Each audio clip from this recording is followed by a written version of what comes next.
The final note from her cello hung in the air, a perfect, mournful sound that trembled with a life of its own. Zara let the bow fall, her fingers aching, the crimson silk of her dress a whisper against her skin. Applause, polite and distant, rippled through the grand ballroom of the Latte Hotel. She was a ghost here, a piece of the hired entertainment. 18 years old, a scholarship student at the conservatory, and a world away from the diamonds and tailored suits that watched her. She kept her eyes down, a performer's trick to manage the nerves, her gaze fixed on the gleaming marble floor. That is when she made the mistake of looking up.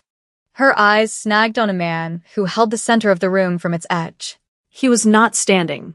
He was seated in a wheelchair, a machine of polished chrome and black leather that seemed more throne than medical device.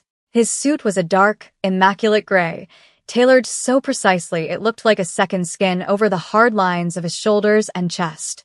But it was his stillness that commanded attention. In a room full of noise and motion, he was a point of absolute gravity. Everyone orbited him, their laughter a little too loud, their glances a little too frequent. Then she saw the woman. She stood before him, a vision in pale, shimmering gray, her beauty as sharp and cold as a shard of glass. Choi Min-ae, Zara knew her name from the society pages. The daughter of a tech mogul, betrothed to the man in the wheelchair. Kwon Jin-woo. His name was not in the papers. His name was spoken in whispers in back alleys and boardrooms, a name that tasted of fear and power. Min-ae's voice, though low, carried in the sudden, attentive silence. A ring? You offer me a ring, Jin-woo? From that chair? Her laugh was a brittle, ugly thing. I was to be the wife of an emperor, not the nursemaid to a cripple. This engagement is over. The humiliation was a physical force, sucking the air from the room. Every eye was on him, on the velvet box still open in his hand. His face was a mask carved from stone, his expression unreadable. But Zara saw it. A flicker in his dark, obsidian eyes. A tightening of the muscles along his jaw. He did not look at Min-ae. His gaze lifted, sweeping across the silent, watching crowd with an unnerving lack of haste. His eyes were cold, predatory, and utterly empty. And then they found her. They stopped. On the girl in the red dress, the outsider, the musician holding a cello that was her only shield. He looked at her, and for a terrifying second, Zara felt like the only person in the room. He saw her, not just her dress or her instrument, but the core of her, the part that was just as trapped in this glittering cage as he was. He gave a slight, almost imperceptible nod to a man standing behind his right shoulder. The man moved with the silent, efficient grace of a hunting dog. He cut a path through the frozen guests, his destination unmistakable. He stopped in front of her, his presence blocking out the rest of the world. "Miss," he said, his voice a low baritone. "Mr. Kwon requests your presence." It was not a request. The word was a courtesy, a thin veil over the steel of a command. Panic, cold and sharp, pricked at her skin. She clutched her cello tighter. "I think there's a mistake. I'm just the performer." "There is no mistake," the man said, his eyes impassive. She was led across the marble floor, each step an eternity. The silence was so profound she could hear the swish of her dress, the frantic beat of her own heart. She stopped before the wheelchair. Up close, Kwon Jin-woo was even more formidable. A faint scar cut through his left eyebrow, a white line against his tan skin. His hands rested on the arms of his chair, long-fingered and perfectly still, yet they radiated a sense of immense, coiled power. He smelled of sandalwood and something cold, like ozone after a storm. He did not look at the humiliated woman who still stood nearby, her face pale with shock at being so thoroughly ignored. He looked only at Zara. "Your name," he said. His voice was deep, a low rumble that vibrated through the floor. "Zara," she managed, her own voice a thin thread. "Zara Kinsley." "Zara," he repeated, and the sound of her name in his mouth was different. It was an act of possession. He turned his head slightly, his gaze finally falling upon the stunned face of his former fiancée. His voice was quiet, yet it sliced through the ballroom, reaching every corner. "You are right, Min-ae. I cannot offer my wife a husband who can stand." But I can offer her an empire. His eyes came back to Zara, pinning her in place. The wedding will be tomorrow. My assistant will handle the arrangements. He had not asked her. He had informed the world. He had taken her, a complete stranger, and placed her on an empty throne to prove that the throne itself was all that mattered. The woman in gray stumbled back, her face a mask of disbelief and fury. The guests began to murmur, the shock breaking like a fever. Zara stood frozen, the cello in her hand, the last piece of a life that had just been erased. She had been hired to play music for an hour. Instead, she had been drafted into a war, a pawn in a game of power she couldn't begin to understand. Kwon Jinwoo's assistant gently took the cello from her numb fingers. Another guard appeared at her other side. She was being escorted away, her fate sealed in a single, brutal act of pride. That was the moment everything changed. She had walked into this grand hall as a musician. She was leaving as the property of the most dangerous man in Seoul. The penthouse was a cage of glass and steel, suspended high above the glittering sprawl of Seoul. For 3 days, Zara saw nothing but the panoramic view of the Han River and the cold, minimalist furniture that filled the space. She was a prisoner in a palace, her red dress replaced by a wardrobe of exquisitely tailored clothes she hadn't chosen. Her cello sat in a corner of the vast living room, untouched, a monument to a life that no longer felt real. Kwon Jinwoo was a constant, silent presence. He worked from a sprawling office at one end of the penthouse, his wheelchair moving with a near-silent hum across the polished concrete floors. He took calls in Russian, Japanese, and English, his voice always the same low, controlled monotone. He treated her not with cruelty, but with a chilling indifference, as if she were another piece of art acquired to adorn his home. Her presence was a fact, not a consideration. She learned who he was in fragments, from overheard conversations and the deferential fear of the men who came and went. The Golden Coil Syndicate, an empire built on shipping, tech, and the dark, violent currents that ran beneath the city's surface. He was not a businessman. He was a king. The first crack in his armor appeared on the 4th night. The air in the penthouse grew thick with a tension that had nothing to do with her. Men with grim faces and holsters visible beneath their jackets moved through the rooms, their movements clipped and precise. Jinwoo was in his office, the door for once left slightly ajar. Zara, drawn by the palpable sense of crisis, stood in the hallway, hidden in the shadows. The Black Turtles are making a move on the port, his lieutenant, Mr. Choi, reported. They think the incident at the gala was a sign of weakness. They're testing the perimeter. Jinwoo's back was to her. He was staring out at the city lights, a glass of whiskey untouched on the desk beside him. Weakness is a perception, he said, his voice dangerously soft. Let them test it. Let them find it wanting. Double the guards on Sector 4. I want their captain's name on my desk by morning. And find out who talked. There is a leak. Yes, sir. Choi. Jinwoo called as the man turned to leave. My cousin Sang-hoon. Where is he? He's overseeing the Gangnam operations as instructed. Keep a man on him. A loyal man. The words hung in the air. My cousin. A seed of understanding began to sprout in Zara's mind. A king in a wheelchair. A cousin in a position of power. A warning to watch him. The danger became real an hour later. It wasn't a loud assault, but something far more insidious. A sudden power cut plunged the penthouse into darkness, the emergency lights casting long, distorted shadows. The sharp crack of silenced gunfire echoed from the direction of the private elevator. Zara's heart leaped into her throat. She didn't scream. Her training, the endless hours of discipline her cello had demanded, took over. She flattened herself against the wall, making herself a smaller target. Jinwoo's voice cut through the darkness from his office, calm and absolute. Choi, report. Lobby team is down. They're in the elevator shaft. The fight was swift and brutal. Zara heard grunts, the sickening thud of bodies hitting the floor, and then silence. A moment later, the lights flickered back on. Choi stood in the doorway, his tie askew, a streak of blood on his cheek. 2 of his men dragged a masked intruder into the room. Jinwoo wheeled himself out of the office. He looked at the captured man, his face impassive, but his eyes were blazing with a cold fire. He had not moved from his chair, Yet, he was the most lethal thing in the room. Then Zara saw it. A dark stain was spreading on the sleeve of his white shirt, just below the shoulder. Blood. In the chaos, a stray bullet had grazed him. His men were too focused on the intruder, on the threat, to have noticed. She moved before she thought. She crossed the room, her slippers silent on the floor. She knelt beside his wheelchair, ignoring the shocked look from Choi and the sudden, sharp intake of Jinwoo's breath.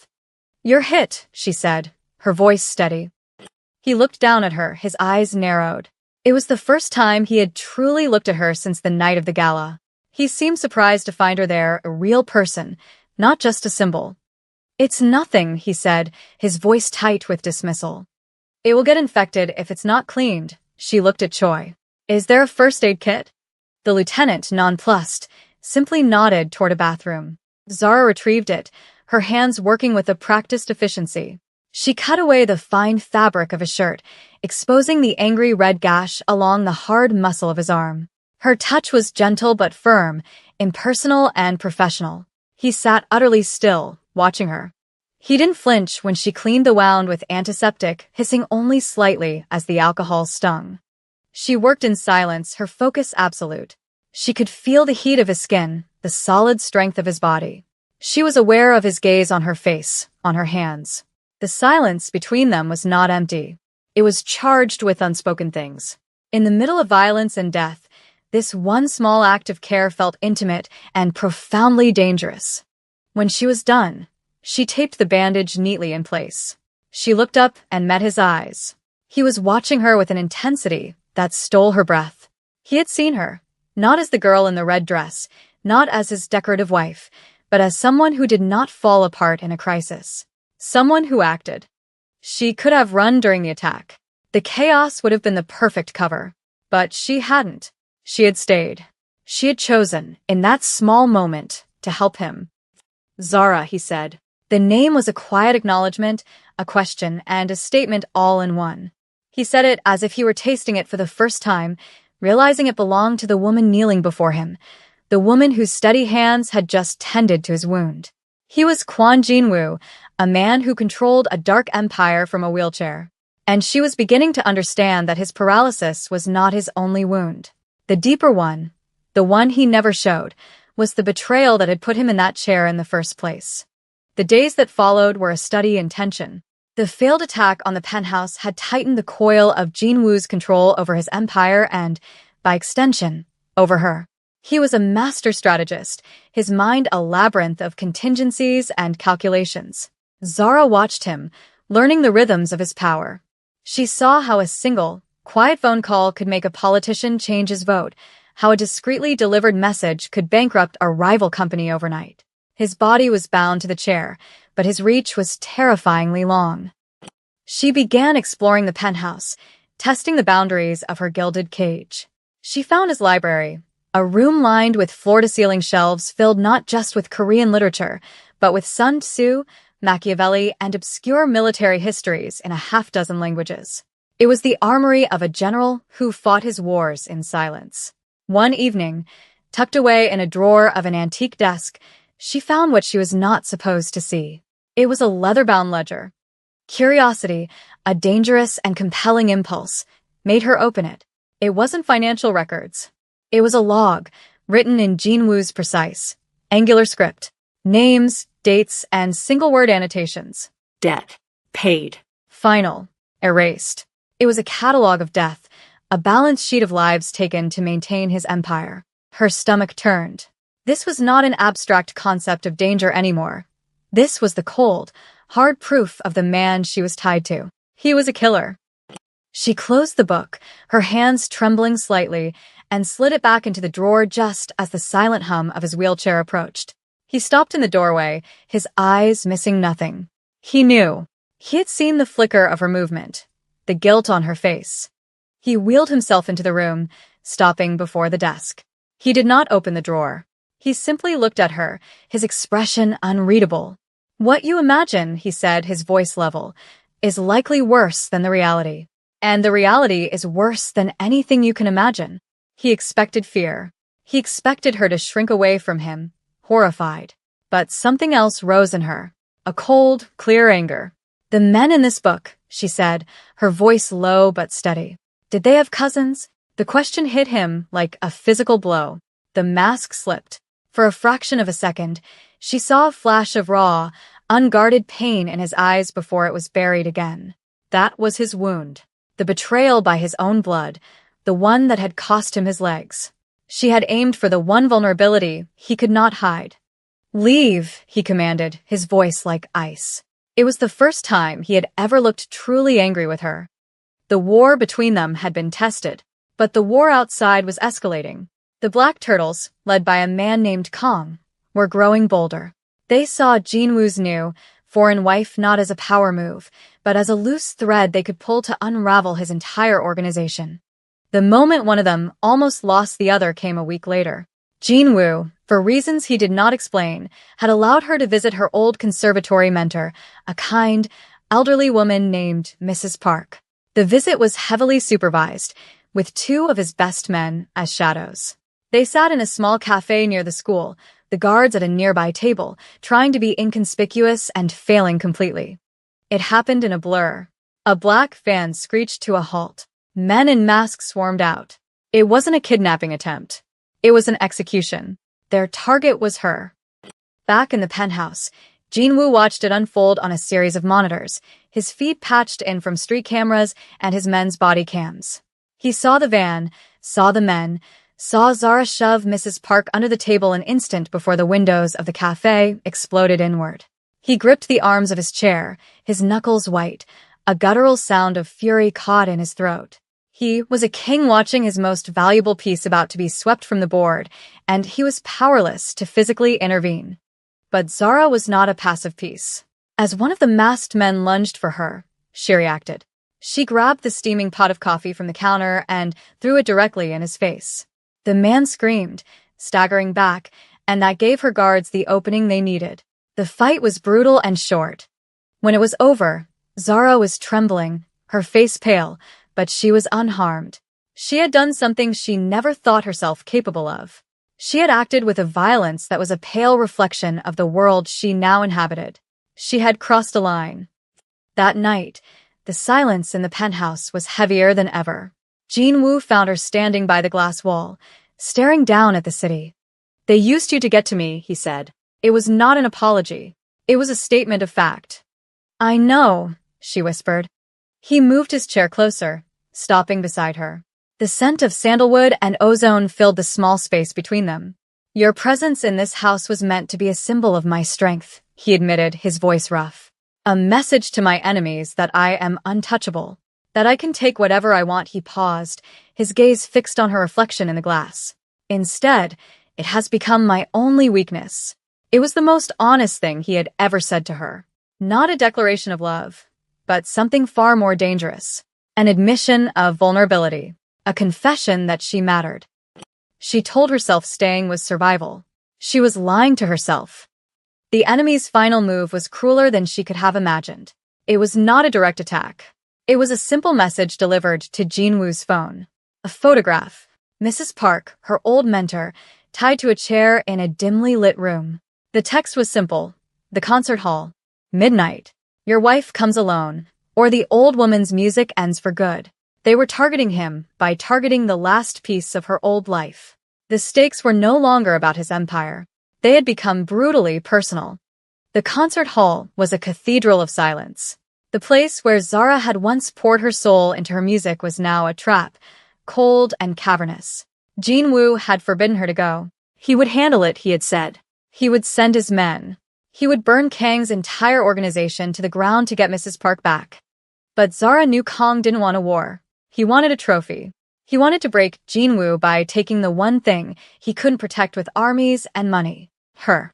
She was never rescued passively. That was not her way. She left the penthouse while Jinwoo was coordinating his assault, slipping out with the help of a maid she had befriended. She took nothing but a small, sharp letter opener from his desk. She went not to surrender, but to dictate the terms of the battle. She walked onto the empty stage, the single ghost light casting a lonely glow. The vast, dark auditorium held its breath. "I'm here," she called out, her voice clear and steady, amplified by the perfect acoustics she knew so well. Kong emerged from the shadows of the wings, a cruel smile on his face. Mrs. Park was nowhere in sight. "Brave girl. Your husband is a fool to value you so much." "My husband," Zara said, taking a step forward, "is a fool for many things. Underestimating his enemies is not one of them." That was the signal. From the balconies, from the orchestra pit, from the backstage corridors she had mapped out for them, Jin Woo's men emerged. They moved with silent, lethal grace. Kang's men were surrounded before they could even raise their weapons. But Kong was smart. He grabbed Zara, pulling her against him, a knife pressed to her throat. "Call them off," he snarled, his eyes wild. "Or she dies right here."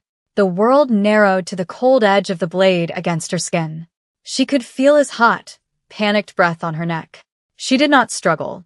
She looked past him, her eyes searching the shadows at the back of the hall. And then she saw him. Jin Woo was there, at the top of the center aisle, his wheelchair a dark silhouette against the faint light from the lobby. His face was stark, his jaw tight with a fury so cold it was terrifying. He was not supposed to be here. He had risked everything to come himself. He did not speak. He simply lifted a hand. It was not a command to his men. It was a message for her. Wait. Zara knew this was her moment. She had to do something that would change the outcome. "He won't trade," she said to Kong, her voice a low, conversational murmur.